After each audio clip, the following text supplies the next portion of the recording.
Welcome back, everybody, to In the Loop. Welcome back, everybody. My name is Michael Burpo, and today I'm joined by Evelyn Stetzer, integrated brand strategist at the Smithy Group, to interview some recent ring buyers. And this is something I was really excited for. I haven't actually seen any consumer interviews yet for the jewelry industry, at least on any podcast. I think it's going to be really illuminating to some of our listeners, and I'm super excited for you all to be listening. We're going to be interviewing Steven, who is my older brother, who recently purchased a ring, I believe, last year, as well as Kevin, who is Katie Kinlaw, one of the Punchmark members, her fiance. And we're going to be talking to them about what they went through when they were purchasing, as well as their consumer journeys. So make sure you stick around for both those interviews.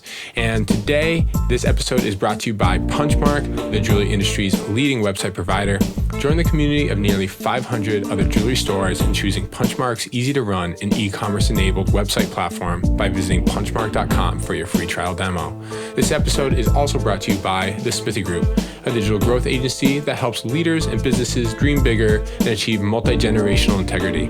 Through insights and intelligence, digital marketing, and advertising solutions, they help businesses expand their business and grow their revenue. The Smithy Group has helped hundreds of businesses surpass their goals and believe that whatever your business, whatever your story, they will make it matter to your audience. Very special thank you to Podium for sponsoring this episode, and you'll hear more about them later on the show. Thanks, enjoy. In the Loop is going to be giving away a pair of Apple AirPod Pros, and you can be entered in to win these AirPods by leaving us a rating and review on Apple Podcasts, following at the Smithy Group and Punchmark websites on Instagram, and DMing a screenshot of your review to the Smithy Group. You can learn more about this giveaway by going to punchmark.com/loop-giveaway, and these reviews really help us grow, so thank you very much in advance. Thanks, everybody. So we're jumping into this. We aren't in the interviews yet, but I'm talking with Evelyn. And why are we doing this, Evelyn? Why are we talking with consumers instead of just talking more about online shopping and e-commerce, and managing websites? Yeah, absolutely. So here at the Smithy Group, we have a lot of jewelry retail partners. And the question I love to get is, what do the consumers think? Where are they researching first? What questions do they have when they're shopping? And sometimes it's really hard to answer that because it's hard to get back into the mind of the consumer, right? Sometimes we think so B2B, talking about bridal, and the consumer might not even know that word, bridal. Like when they Google bridal, wedding dresses come up. So we're really here to digest and think through how can we take these consumer interviews and learnings and apply them to jewelry retail stores, anyone in the jewelry industry, just how the consumer actually thinks and gear toward that first versus what we might think is the best practice. And actually, consumer interviews are an important part of user experience design, which is what I do at Punchmark. And it's one of the things that we look for as far as when we make decisions. We try to find out what the user themselves are looking for, when they're using it, what their environment is like, and it all kind of informs our decision making. And I sometimes feel like jewelry store owners sometimes maybe are a little bit too close to the source material. And I think that they sometimes think that they need to spin this tale about diamonds and the 4 C's and like the history and everything like that. And I think, they could prove me wrong in the next 30 minutes, but I think that isn't always the case. Sometimes people find out that it's more about, how can they get the most sparkle for their dollar, as you were mentioning before. Yeah, absolutely. One of our jewelry retailers was telling us about this guy that came into the store with a ring on Instagram pulled up on his phone. And he said, I almost bought this online, but I saw one of your guys' ads and I wanted to see if you guys made something similar to this. And all he cared about was how it looked and how much it was. And that started this whole conversation about user experience on their website, on their bridal landing page that our ads were leading to. We completely reconstructed it after that one story to match the first question, which is, when are you getting engaged? How much do you want to spend? All of that will inform then the 4 C's after it and all the intricacies of diamond shopping, but then also going custom versus using a pre-made setting. So again, starting with that top level question of like, we know you've done research. most everybody has ring inspiration at the tips of their fingers on Facebook, Instagram, Pinterest. If they've searched it once, they have a barrage of online sellers. They got more. They have so many coming at them. So how do we help the jewelry retailer be competitive in that space and think about the fact that their consumers are smarter than ever? They have more information at their fingertips than ever before. So how do we help them cut through that noise and show the advantages of what they can offer?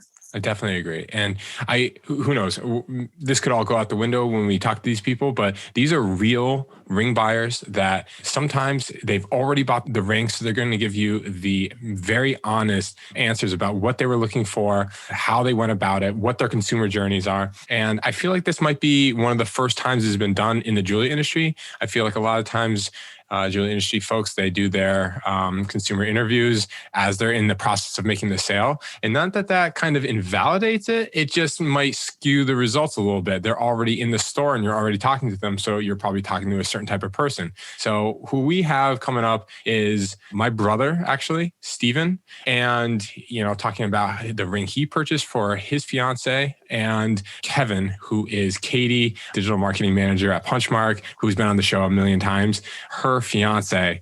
So we're going to talk to them. I know them both pretty well. So it'll be really interesting to get a chance to talk to them about what went through their heads and what the buying process was for them. So please enjoy. So I'm joined here by a very special guest, my brother, Steven. What's up? What's going on, Mike? And I'm joined by Evelyn still. And how do I know you, Steven? Unfortunately, I've known you my entire life, your entire life. You are my younger brother. That's correct. 3.5 years younger. Yeah. That's right. And congrats on getting engaged. That's a big deal. I love Michaela, and I'm super excited to have her be my sister-in-law. Is that the term? Sister-in-law? Yeah. So Steve, can you tell us about the ring you purchased and kind of like, what went into it? Nice. Again. Yeah. So I have the specs here in front of me, but about a year ago now, I guess it's a little more than a year, I started looking around for a ring.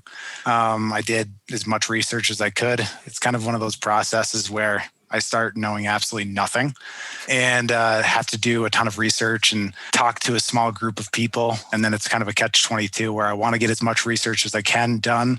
But at the same time, I was trying to keep it under wraps.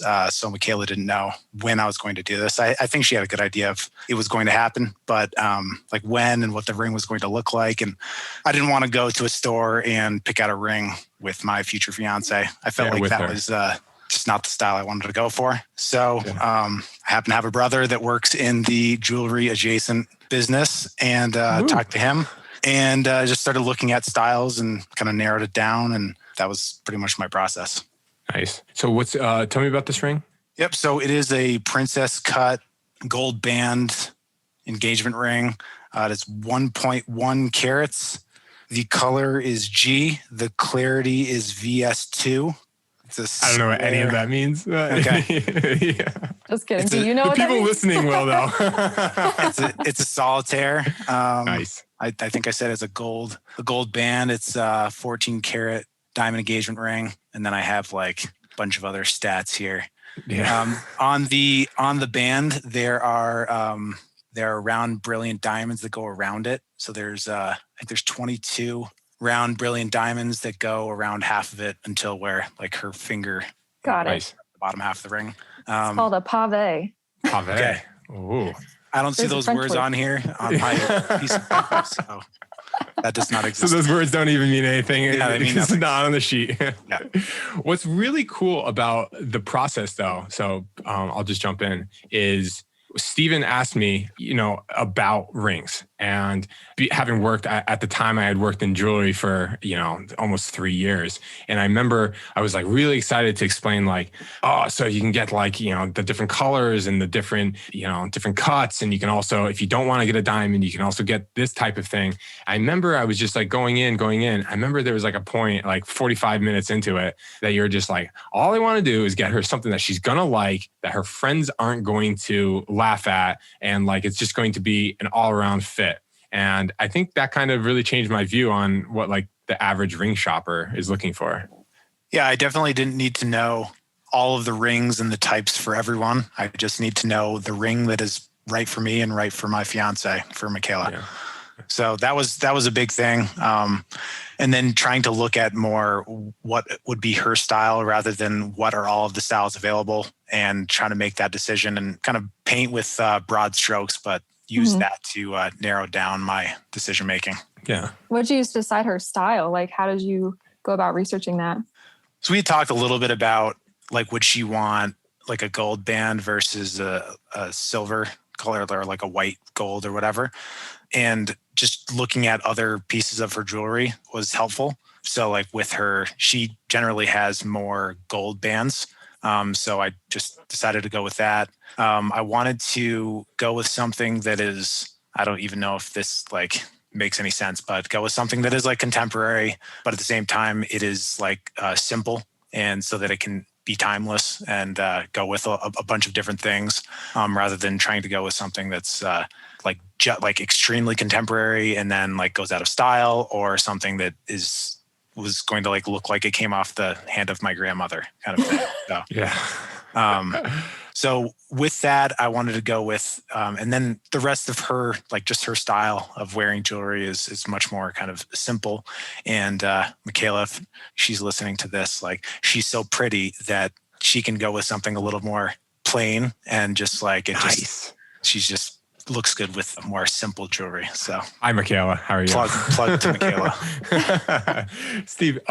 So I remember also I had asked, if we wanted to go and see if I could find one of our clients that could try to hook you up. And I remember you saying that you wanted to go to a specific place. Could you like tell that backstory a little bit? For sure. Yeah. So because Michael, I know, goes to a bunch of different jewelry shows and has many more connections than I do in the jewelry world, he offered to do some research, or even potentially try to find a diamond for me. But with our family, we have a close connection with jewelers, and they've actually since closed their shop. But at the time that I was looking, they're very close family friends to ours. So I wanted to buy from them and, have that, go through that entire shopping experience with them. Yeah. Was the shopping experience, what was it like when you went in there? Is that nerve-wracking? Because I've never been a ring buyer. Is that scary? Are you like going in there with a plan, or what was it like? I was definitely nervous, and I started off again doing as much research as I could on the internet. So I went on to their site, and there's like a customizable page where you can choose different diamonds and basically narrow it down, because I was both looking at the size of the diamond and just like a range on what I wanted to spend. And so trying to find like where I was going to meet in the middle with those, and then called them and talked to them, and then also went in. So going in, it was definitely nerve-wracking, but they made sure that they were there the day that I went in, which was important. And Deb was there and kind of walked me through the entire process. So I think that was helpful. But at the same time, it's like, how often am I going to do this? Never again. Like I'm never going to go through this. Only once. I'm never going through this again. So it's a very big purchase, and it's the biggest purchase I've definitely ever made, other than like the house that we just bought. So yeah, I want to get it right the first time. And so it was definitely nerve-wracking. So Steve, I guess main thing is going to be like, do you have first of all, is there anything that people try to offer you as far as like additional information, or that they thought that they could? Did they try to sell you like a wedding band at the same time that you just were like, nah, I can figure that out on my own? Or did they assume anything about you that, that they thought you were going to spend, more than what you wanted to? Or did they offer you more extravagant rings than you were looking for? Or was it pretty much exactly what you're looking for every time? For me, it was a pretty easy process, and I tried to limit the options that I had, just because I didn't want to get overwhelmed with the entire process. So in talking on the phone with the jewelry company or the jewelry store, they asked me what I'm looking to spend and like the size of the diamond and all those things. And they didn't actually have the diamond in store at that time. So I live in Colorado, and Michael and I are from upstate New York. So they were able to get a hold of the diamond from wherever else. I'm not really sure how it works, but like maybe they buy it from another store, or they somehow get a hold of this diamond that looks like the one, the size and the clarity and whatever. That's awesome. They have the diamond in the store, like loose though. It wasn't on the setting, and they have it there. And they had a couple options, but probably like 3. And I'm like, okay, this is good. Yeah. Man, it's so cool listening to the process. I'm sure that, I hope that this helps like retailers with the process. Evelyn, you probably are speak with them on a more frequent basis, but I think that they sometimes, think you're going to be like, caring about all these details and like the history of it. And I always say it's not that this is you, but I always say that like the average ring buyer is just trying to do like the least. And they're just trying to get through this process because I'm sure it's like high stress. It's a big purchase, just trying to get done. Mm-hmm. And I really have no idea where I was going to go with it when I started. Like I said, I'm just trying to do research. It's like when people are going to have a baby, I have no idea what to do with the baby, like before it comes out, after it comes out. So you're just reading all these books and like trying to get knowledgeable enough so you don't kill this thing. And like, that's pretty much the same process that I was going through. And it was I was very anxious pretty much up until or after I gave it to her. And like even they set the diamond after I was there, and they sent it to me, and they sent it to a friend's house out here. Nice. And it didn't get delivered, and it was stressful. Oh, that's so nerve-wracking. High stress, man. For sure. So I have a question for you. If you could, go back in time with yourself, who you are now, and talk to that guy, what would you tell him to focus on? And what questions should he have asked sooner? Honestly, I think I went about it in a pretty good way in that I probably should have talked to other people that have gone through the process more. But I was so worried about I wanted to keep a small circle that I pretty much only talked to Michael, because my other brother is just such a dope that he wouldn't have been much help. And then I told my parents, but they weren't any help either. So doing research and also being able to see the ring like on a hand would probably be super helpful to me. Just because you can see the shape and you can see these different things, but until you see it like on a hand and even like not just the shot close, but like a shot further away. And I think that would be like extremely helpful. I'm not really sure how you'd go about doing that, or like if you could do it digitally, but like, I think that's knowing what I know now, that'd be helpful. That's actually a really great tip. So my fiance, who's also named Steven, we worked with a jeweler named Megs, and they did a really good job of recording videos of the diamond, like not just in its light box and, the high production value, and showing that he like actually showed it like on his finger so you could see how bright it was in its normal context. And then similarly, I had a female sales associate, and she put on the finished ring. And granted, I was really involved in this process. This is probably not normal. But it's interesting. Having that video, iPhone video even, sent to me helped me feel so confident in the purchase that I knew exactly proportionally what it would look like on my finger, and helped us make a lot of decisions quicker. And it was just a great tactic, I felt, for getting the clear picture to us, not just like the GIA report of the diamond. Yeah, those reports, I don't know if they do anything for anybody except for someone who's like super focused on, the value of it or anything like that. And in the end, it's all about like, is she going to like it? She's going to wear it a lot. Hopefully she wears it all the time. And that's kind of like the main goal, I guess. Right. And girls are worried if it's practical too. Yeah. It sounds like Michaela is, I'm going to say she's not simple. She's, elevated, refined, modern even. Nailed it. Yeah. All those things. Yeah. Putting some words in there for her in case she's listening to a female perspective. But hey, that was my style too. And it really is a concern for the female if the ring is going to be practical, and if it's going to go with wedding bands, and if it's going to look good styled on her specific finger and their attributes of a female's finger. Some people have tapered ends and it's hard for it to get over your knuckle, stuff like that. We're concerned mostly about those things. So I think you did a really good job of getting into her mind and finding her style. Yeah. Nice job, Steve. God. Thank you. I think that's an incredible that you have that experience where you can actually reach out and get a video of it on someone's hand. And that was part of it, where they would have sold it to me over the phone, but I'm like, I need to see this. This is a big purchase for me. I'm nervous enough as it is. Like, I just need to see the diamond, and like whether it's a video or whatever, that's super helpful, I think. Yeah, remote or far away, right? So I did a remote purchase, but you said you were kind of local, so it like mattered to even see that before you bought it. So that's cool. Like, you didn't want to come back into the store and see it and how it was made. So that's interesting. Nice job. Steve-O, really appreciate it, man. This is great. Finally had you on a podcast I hosted. Woo. I know it's been a long time coming, but thanks. All right. Thanks, Steve. Thanks, Evelyn. Yeah, I'll talk to you later. Okay. So it's really interesting what Steven had to say about, needing to see it and that like security that comes with seeing it in person, and how could you like manufacture it? Because in the end, he is far away from the store. You were far away from your store. I wonder if there's like a way around that kind of thing.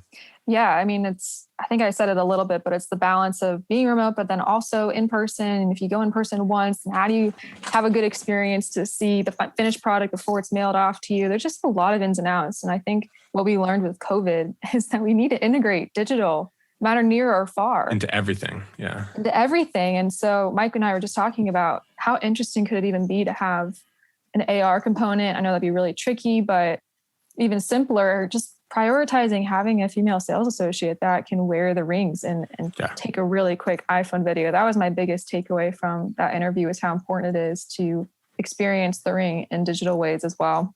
Yeah. And that like security of like, again, he wants to have it on his hand. He wants to hold it and, know that he's not getting ripped off for however many $1,000s that he just sunk into this thing. And he knows that she's going to like it.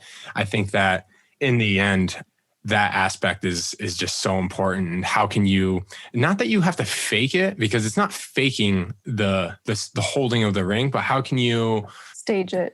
Stage it. Exactly. That's a better term. Yeah. It's almost like if you try a dress on in a store and then you hate it, but you loved it online. That's a bad experience. You don't want to have that experience. And he was really concerned about that. So, man, I wonder about that. That's almost like, I wonder what the hurdles are if you were going to be like, selling wedding dresses, or even if they're not wedding dresses, prom dresses. Like, how could you take the tips in there and bring it into the jewelry industry at the same time? Because I bet you're selling this special moment, this really, this romanticized moment. How can you supplement that with digital tech? Really good thought. Exactly.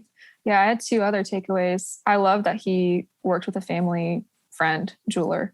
I think the power of working with people you trust, that just will never go away, especially having someone that can look at a diamond, qualify its value for you, make you feel like you're maximizing your budget. I know, Mike, you said like, sometimes you just want to do the least, but really we just want someone to tell us like, this is a good decision. It's a good purchase. Yeah. Yeah. I remember Todd at Meg's with my diamond. He said to me, I would show this diamond to my son and my son-in-law. Like, this is a good diamond. And that personal touch there, I think jewelers need to hear. They need to hear that. People want to hear that from you. That, I've seen hundreds and thousands of diamonds. I've read all the GIA reports. I've done that research for you. I read between the lines of the 4 C's, and I'm telling you that this one's cut really well. It's a beautiful shine. And that trust is something that, it's interesting. Like Steven said, he was looking for that. Yeah. I love that. So that was a huge takeaway for me. And the second takeaway I had for him was that he said he wouldn't have done anything different. Yeah. That's good to know. Well, I love his confidence. And that is something the retailers need to hear too. Like, in a world of research and having that at your fingertips, like we talked about at the beginning, it's really important that the retail jeweler know, like, these are smart consumers. They feel like they've done a lot of research, and he probably honestly has a pretty good idea of what he wants. So that was another takeaway for me, was his confidence level, even after the fact. Like, I wouldn't have done anything different. I did my homework. The store that he bought it from, I don't think Steven actually mentioned it by name, but I will. They're our family friends, Derek Cooper Jewelers. They're in Lake Placid, New York. They're actually family friends. I've had Christmas dinner with them a bunch of times. They have since retired, and they've actually sold the business to they had 2 sales associates that are taking it over, and they're still, they're actually have a Punchmark website. So full disclosure on that. But it was really interesting. And one more thing before we jump off, Steve was saying how he was looking online, and he was like looking at like the different types of styles of wedding rings and stuff like that, or engagement rings. And one thing that was really funny was he was telling me this information back, and he was like, yeah. And then they were having me go to their website, and I was like, yeah. And he was like, and then you look at the engagement ring styles, and they had like these drawings. And I was like, yeah. And he's like, and I was like, tell me about the drawings of them. He's like, well, they're pretty cool. They were like these line drawings of like the different styles, it's channel or like, halo, whatever the hell. And I was like, and they're really cool, right? And he was like, they're pretty cool. I was like, I drew those. What are you talking about? And I was like, that's the coolest thing ever. You used my drawings. And he's like, I guess it's okay. I was like, no, it's really cool. That was me taking my fiance to Meg's website. I helped with it. It's a Punchmark website too. And I was like, woo. So tell me, did it answer all your questions right off the bat? How was the user experience? Was it a good user experience? And I mean, he had good feedback for me, which is hilarious. I'm glad you picked up on that Steven said that he went to the website before he even walked in the door of a family trusted friend just to get an idea and feel like he did his homework because he was nervous. So another takeaway, your website matters. I think it's very funny. He was like telling me about it in hindsight, and he like showed me a picture of like the ring he was going to go with. And I was like, that's perfect. He's like, but like from like a trusted standpoint, like, would you have gotten like this different thing? I was like, nah, you're the one marrying her. Like whatever you pick is the right decision in the end. Like good for you. So I can't wait. I hope that, I can't wait to be, I'm going to be one of his best men. So I can't wait to be at his wedding. That's awesome. I have one more thing to say before we hop off. I had a friend ask me for all my jewelry knowledge, similar to how your brother asked you. And, I remembered at the end of it, whatever ring he gives her, it's going to mean the most. Like, and I remembered in my proposal experience, like, I didn't care about all the other ring styles anymore. I was like, this is my ring because he proposed to me. And I think that's kind of the bottom line of what Steven said. Like that was the ring for her because I picked it out for her and she loved it. And that's the point.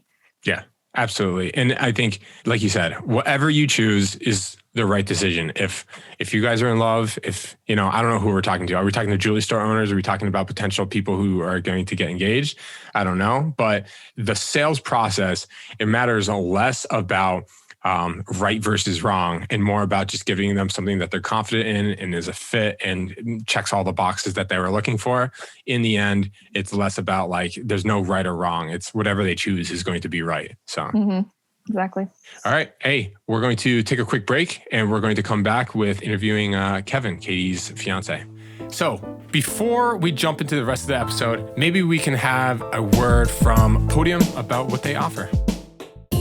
Our clients know that it doesn't matter how great your website is if people can't find it. Podium helps you get found and chosen by making it easy to get reviews from your happiest customers, just by sending a simple review request through text. In fact, with Podium, every step of your customer journey is powered by text messaging, so you can talk to your customers on the channels they prefer. Start the conversation on your website with Podium Web Chat. Set appointments, answer questions, and close deals all in the same thread. When it's time to pay, just send a request over text so your customers can pay in seconds. And now that you've got a happy customer, send them a review invite over text too, so you can rise up the local rankings and start the cycle all over again. With all of this, plus powerful integrations and features in one consolidated inbox, Podium is your tool for customer communication. Send a text, get more done. Punchmark clients will receive 25% off when they sign up for Podium. Learn more at podium.com/punchmark. Thanks, back to the show. So we're back with Kevin, who is Katie Kinlaw, Digital Marketing Manager at Punchmark's fiance. Very excited. How you doing, Kevin? I'm doing great. How about you guys? Doing all right. Doing good. So, I guess that's how we know you, but congrats on getting engaged. I think we were just discussing 1 year anniversary was yesterday on getting engaged. Yeah. Pretty cool that we're getting to do this the day after that. That's awesome. So can you tell us a little bit about the ring that you got for Katie? Yeah, I can. It is a Forevermark ring. It was a platinum is the metal type. It was, sorry, I'm looking at the specs on my phone here. The diamond shape was round, and it's a 0.7 carat weight, and the setting on it was the pave setting. See, it says pave on this one, not on the other one. Yeah. No, I was prepared. Nice. I was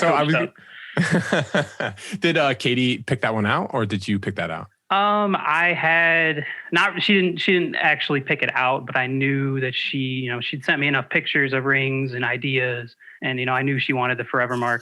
I kind of branched out and did the pave setting. She had sent me some Forevermarks with just the one ring in the middle, but I made the decision to do the pave setting. Dude, making big decisions, man. Yeah. Add the bling. Yeah, man. It's so. It sounds like she was kind of like she had an idea of what you wanted and you went into it kind of understanding. Where did you buy it? Did you buy it online? Did you buy it in a store? Well, I could go through like a little bit of the process of what I did. So I knew that she wanted Forevermark, or that was kind of the, general direction of what I was going to go in. So first thing I did, go into Google, type in Forevermark, which, that's awesome. I figured that would kind of fall into the category of what we're looking for here. So look up Forevermark, saw, what places carried it. I found a jeweler near where my parents live. I went with my dad to go get it, or to go check it out, I should say. It was Fink's Jewelers over in Birkdale, I think in Huntersville, North Carolina. And so I went over there, asked them, hey, I pretty much pulled up my phone, showed them the exact picture of the ring I wanted. Like, hey, you guys have, I know I looked up online, saw you have the Forevermark stuff.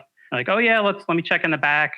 They had pretty much the exact ring that I was looking for. They had to send it to make alterations and add the pave setting on it and stuff. But that was pretty much the process. It was first place that I went to had exactly what I was looking for, right in the price range that I wanted. So, cool. So pretty easy process. Kevin, do you know what makes a Forevermark diamond like special? Just curious. No, I don't know what makes it special.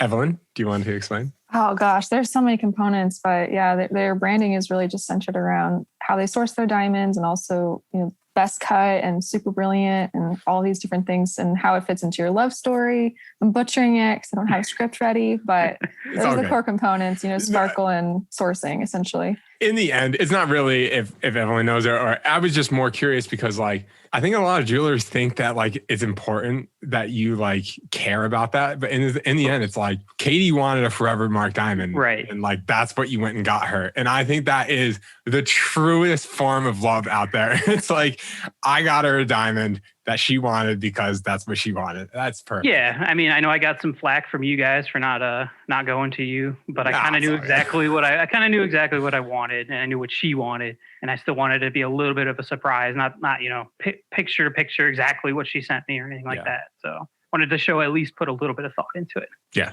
What I want to ask also is, why did you end up going to an in-store instead of going to for instance, a Brilliant Earth or a Blue Nile or one of those big box stores? I think part of that was, since I was doing this kind of with my dad, he kind of suggested to go that route. At least, we kind of went just to look. We didn't really necessarily have the intention or, expect to find exactly what we needed. But since when we went to go just to look to check it out, they had exactly, we're just well, might as well, right? We're here. So that's kind of how that went down. Mm-hmm. And you prefer to ring shop and kind of browse in a store versus online. And I thought it would be, a nice thing to do with my dad to be able to go out and do that. So, but it all just kind of worked out perfect. That's one of those things I was going to say is, again, I've never shopped for a ring before, and not yet. Who knows? But but it's more interesting than that was a kind of a bonding experience instead of sitting down with your father online and shopping. There's that kind of process of like going through it. Did you get help by like a sales associate, or did you just go through like or look at the cases? What was like the buying experience in the store like? Yeah. Well, when we went in, we were looking around, looking in the cases. Of course, I didn't know what half the things I was looking at, but I knew what I was looking for. So I flagged somebody down, talked to them. They sent me directly to the store manager. So I was dealing with the manager of the location. Nice. And picking out your diamond, what were your biggest concerns? Like, were you thinking about price, size, sparkle, the 4 C's? What was going through your mind?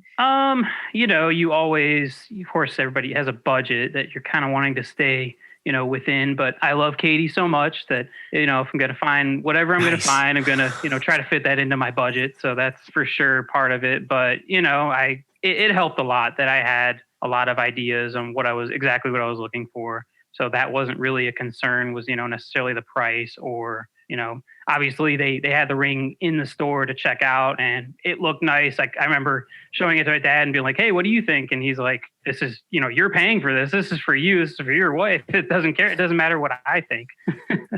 So no, And you said what I was looking for, is that just Forevermark, or did you have like a specific quality in mind that you were looking for too? Well, the research that I did on the Forevermark diamonds, the little bit that I did on them, they all looked very nice. So I thought that was definitely a brand that I would be safe with going with. So he did research Forevermark. Yeah, I didn't remember what made them special, but I definitely looked into it. Yeah. Interesting. I like hearing about like people's, what they're looking for kind of thing. It's like, I sometimes think that a lot of the pictures that people put of diamonds online, you could take the same photo of all the different diamonds and just put the same one up for all of them, no matter what the grades are. Because I can't really tell the difference. A lot of times they're computer generated, and like I can't really even tell like, oh, is this one a G color, F color? Does this one have inclusions on it? I don't know. So yeah, that's kind of how I felt looking at them as well. Yeah. They all look nice. Yeah. Kevin, going back, just to steal Evelyn's question, is there anything that now that you know and you've gone in, you've actually purchased your ring and you've done the whole shebang, is there anything that you would prefer to do again, or you wish that you could do over? Is there now that you know more and you've kind of done it all? Well, I would have consulted you guys for sure. But no, if I could go back, obviously it was nice to get it all done, first visit, first place that I went, maybe it would have been better to, look at more places or whatever, maybe compare prices if I was that worried about it. But I felt like it fit perfectly and it was within my budget. So I didn't necessarily need to go anywhere else. So yeah, I mean, if I could go back, maybe I would do a little bit more research into places and maybe just not settle on the first place that I found it at. That's interesting. Yeah. My fiance, Steven, he felt like a little bit of decision paralysis. So it seems like you're having like the opposite experience, because I honestly think that's because you went into a store and talked to somebody and saw it in person. Would you say that's true? Yeah, definitely. I think that you could definitely say that. I mean, it also helped. I really knew exactly what I was looking for. So if I went in there and, was like, hey, do you guys have this? And they said no, that would have answered my questions right there. I probably would have been out of there. But it definitely helped that they had that, in stock, especially to see as well. Yeah, seeing the ring is probably super important. And do you think that you would have been comfortable buying it online, or is it definitely say you would gone to 2 or 3 different stores and none of them had this Forevermark diamond that you were looking for or the same kind of thing? Would you have then gone online and been willing to, shell out your shekels for for that ring online, or would you have just gone to something else so that you could buy it in store? I think if I felt like her heart was set, and my heart was set on that specific brand specific diamond, and I could not find it anywhere, as long as I felt like it was safe and, smart and an affordable way to do it online. I know a lot of people have some, they're afraid to spend that kind of money online, especially, on diamonds online. There might be a stigma against it, but I feel like, as long as it was safe and, had good reviews and everything like that, then yeah, I feel like I would definitely do it online. That's fascinating. Kevin, is this, if you don't mind me asking, is this the biggest purchase you've made outside like a car or a house or anything like that? So it was my biggest single purchase. Man, making me sweat. My God. Were you nervous? A little bit, but it was nice being able to do it and get it paid off and have it. Everything was paid off by the time I proposed and stuff, so I didn't have to worry about any of that. But it was kind of cool. It was kind of cool being able to be like, yeah, I spent that kind of money on that. Is there like a pride in like when you see her, that she has it on? Is it cool to like? Oh yeah, we'll probably have to cut that out because that sounds like really amateur for me. But it's like, I don't know. It's kind of like I get prideful when I see like paintings I made hanging in people's houses. But I don't know if that's the same thing. Like you made this big purchase that like took a lot of thought, that you can have that in, that she wears it every day. Right. Yeah. Even this weekend when she went home to see her family, she went to breakfast with her dad, and she told me they were at breakfast and her dad just randomly was like, Kevin did a really good job on this ring. Aww. So yeah, that definitely still makes me feel good. Nice. Anytime there's a compliment or anything like that. Did the jewelry store sales associate do anything that made you feel extra confident in your purchase while you were there? Like define extra confident, like give me an example. How did they make you feel like this is the right option for you? Or, what kind of questions did they ask you, or what did they show you? Well, when they, I talked to him, they brought me back into his like office and we were talking, sitting down. he made sure to go, he went back into the back, got the exact ring, let me check it out and stuff.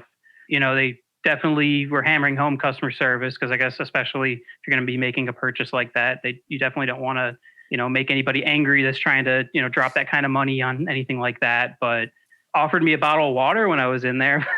Outside of the ordinary, I don't think he really did anything, leaps and bounds above to try to, ring home the sale. I think he realized that I kind of knew exactly what I was looking for, and seemed like I was, trending in the direction of being pretty satisfied of what I was looking at. Nice. Yeah. Serious intent. Yes. What about, did they try to, I guess, again, never done this before. Did they try to sell you a wedding band at the same time? No, they actually didn't. I even had to bring it up because, I obviously had never done the process as well. So I remember asking the question of, hey, you guys, do I come back, get the wedding band? They're like, yeah, after you get engaged, you can come back and do it. Obviously, honestly, we're probably not going to go back. Nothing against the place, but I guess they didn't really push it on me. Surprisingly, I would think that would be kind of like a package deal. But yeah, that's what I was thinking. I guess I was a little surprised that they didn't even bring that up. That's interesting. Mm-hmm. I was actually talking about that with the retailer today. Sometimes they might segment that as part of like a fashion purchase versus a bridal purchase. But, the girl, I was thinking about my wedding band with the ring. Like, how do they work together? And that might just be logical. Would you say that's true? Like, you're like, what about the wedding band? Yeah. I mean, they kind of go hand in hand, you would think.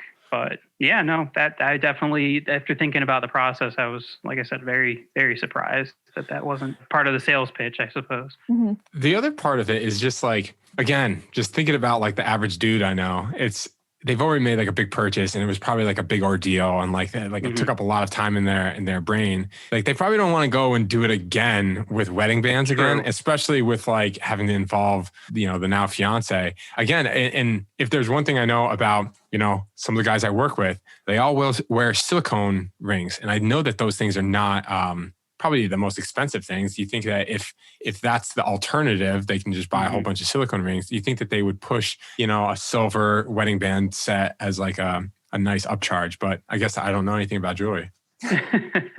Yeah. Sales. From the, the research that I did, obviously the band, unless you're getting diamonds on the band, it's going to be a whole lot less of a purchase than what you're spending on the engagement ring, but I don't know. It's good insight. No. When you get your wedding band, just curious, what do you want, Kevin? Are you going to get like a heavy metal one? Are you going to get a traditional silver? Are you going to get I'm thinking more traditional. Yeah. I'm thinking just more traditional silver or something like that. Katie and I talked about it a little bit, but I really honestly haven't, put a ton of thought into it. But I've always been leaning towards probably just a, standard one.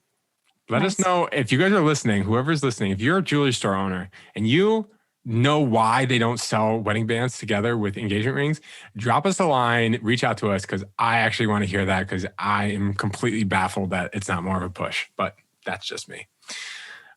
Kevin, Evelyn, anything else before we wrap this up? No, that's awesome. I'm really happy for you guys. Thank you. Yeah, no, I'm glad that I could come on and help. I had a good time. It was fun. Nice, dude. So that was really interesting. How's that for a lead-in?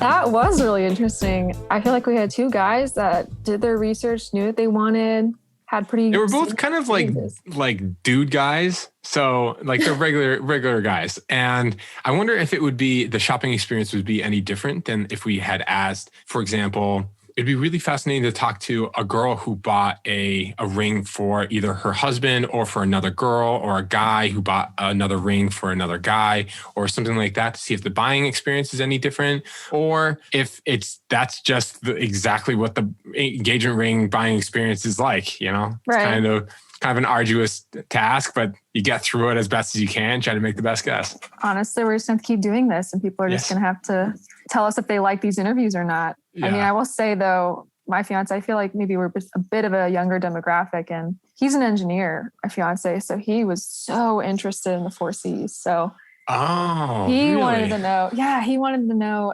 every nook and cranny of what made something a good diamond. And my 2 brothers-in-law, same for them. And we're all in the same demographic, and they were really interested in like quality and understanding how they got the most for their money scientifically. Yeah.